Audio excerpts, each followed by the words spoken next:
Vision is a card that explores a direct link with the divine. It shares a strong correspondence with the High Priestess and Hanged Man cards, and has an esoteric meaning of duality. Hello, I'm Michael J. Auger, creator of the Allcento Tarot, and today, let's explore the 22nd card of the Tarot's Major Arcana. The Triumph cards of the Allcento Tarot can be divided into 3 sections of 10, and the Vision is the second card in the third and final section of Triumphs. Although this can be considered a new card, it contains wisdom passed down to us from ancient times.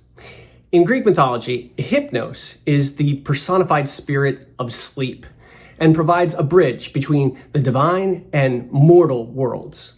He is said to live in the land of eternal darkness, beyond the gates of the rising sun. In classical art, he was often depicted with wings sprouting from his temples and uses these wings to travel between worlds and also to fan the foreheads of the weary until they fall asleep.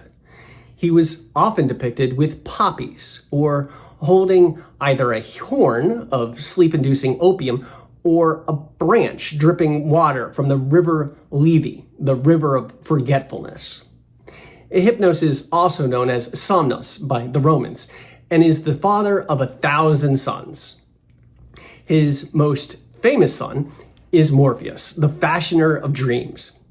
When in the arms of Morpheus, a sound sleep is enjoyed that also provides visions that predict the future, help with healing, inspire, and transform. The gift of vision bestows the communication of deeper meanings and truths.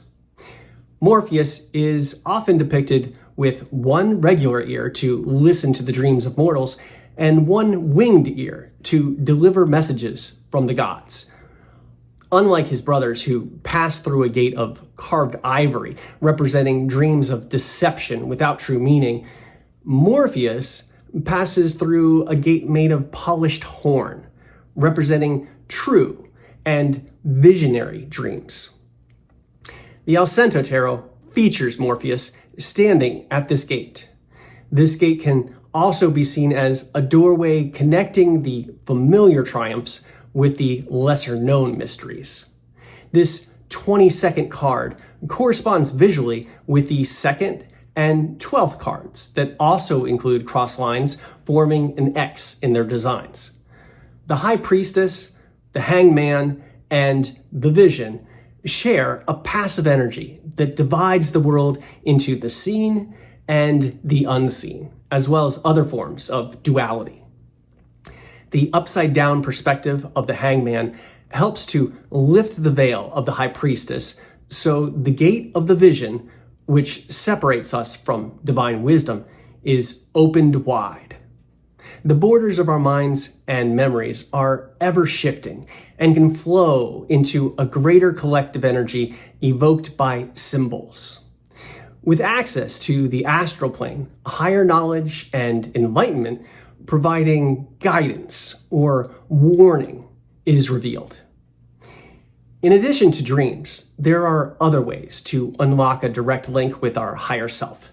Visions can also be achieved by entering an altered passive state through trance, deep meditation, and various other methods. However, after a vision quest, it is important, vitally important, to always properly reintegrate ourselves back into the material world.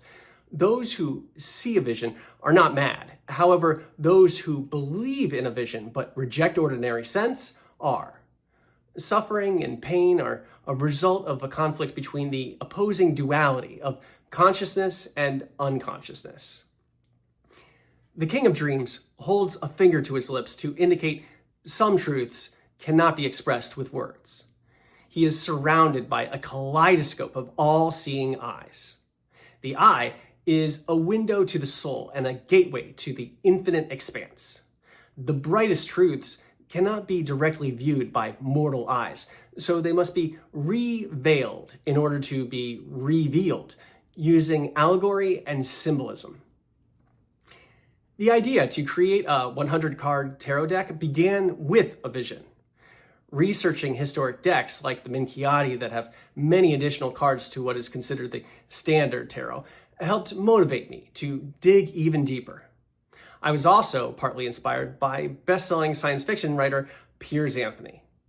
Anthony wrote a novel about the tarot that he once considered to be highly significant to his career. This novel was divided into a trilogy of books published in 1979 and 1980 that he said were, quote, largely ignored by the critical and reviewing establishment, which is not equipped to comprehend it.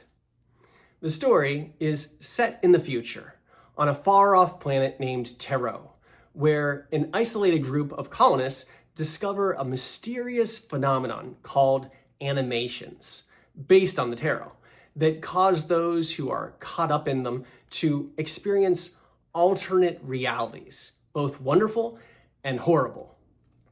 The people of this planet are of different religions that hate each other, but are all convinced that the animations are the work of God. The novel explores themes of religion, morality, sex, politics, and so much more. What I personally found the most interesting was the concept of a 100-card tarot. Although the Allcento tarot deck that I created is different from the tarot deck of this novel, Piers Anthony, the author, called the symbolism of my Allcento awesome and wrote, quote, "This is a fine tarot deck and manual, and I recommend it to those who wish to explore the deeper interpretations and meanings of our existence." It brings me so much joy to share my vision with the world and know that it is appreciated. And I hope that it resonates with you as well. Our spiritual journey will continue soon, so make sure, if you haven't already, to please subscribe and ring that bell to be in the know. And also give this episode a thumbs up and leave a comment to share your support. As always, you can find out more about me and the Allcento Tarot at my website, offbeatartwork.com. And until next time, brightest blessings on your spiritual journey.